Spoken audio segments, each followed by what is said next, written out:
Azərbaycan Respublikasının ərazisində yerləşən bir sıra kilsələrdə Qıpçaq dilində erməni hərfləri ilə türk dilində dualar yazılıb. Ermənilər bilmədən o duaları oxuyurlar.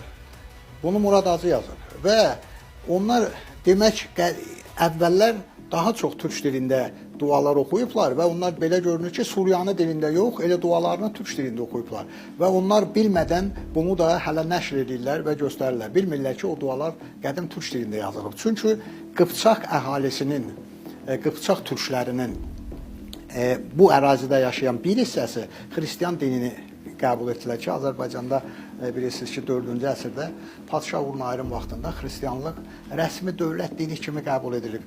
O vaxtda təbii ki, İslam yox idi, o vaxtda Yahudilik var idi, yəni xristianlıq yarandı və onu da qəbul eləməkdə məqsəd bir idi. Ona görə xristianlığı qəbul etdilər ki, kilsə ən böyük feodal idi, feodal cəmiyyəti yaranmışdı, böyük torpaq sahələri götürsünlər və öz istədikləri kimi dövlətin idarəçiliyində bu da bir siyasi xətt daşıyırdı. Ona görə də Qıpçaq türkləri xristianlaşdılar. Qarabağda olan yaşayan o xristianlar, ermənilər deyirlər ki, onlar öz erməniləşmiş sonradan, yəni türklərdirlər, o Qıpçaqlardılar, əksəriyyəti onların orada olublar və təbii ki, onların da ora köçürülmə, sonradan ermənilərin köçürülmə prosesində onlar orada çoxluq təşkil elədilər. Bu da Sovet dövlətinin, ondan qabaq Rusiya dövlətinin proqramına daxil idi və tam aydındır ki, 1828-ci ildə Azərbaycan iki hissəyə parçalandıqdan sonra Nikolayın əmri ilə erməni vilayəti yaradıldı bu ərazidə. Torpaqların, Naxçıvan da daxil olmaqla bu torpaqların bir hissəsi verildi ermənilərə və sonraki dövrlərdə də biz ondan şahidik. Bu son 100-110 ildə nə qədər torpağımız parçalanıb.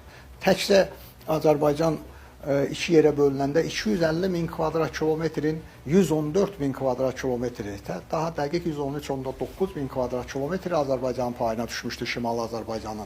Bugün 86-16 min kvadrat kilometr ərazimiz qalıb.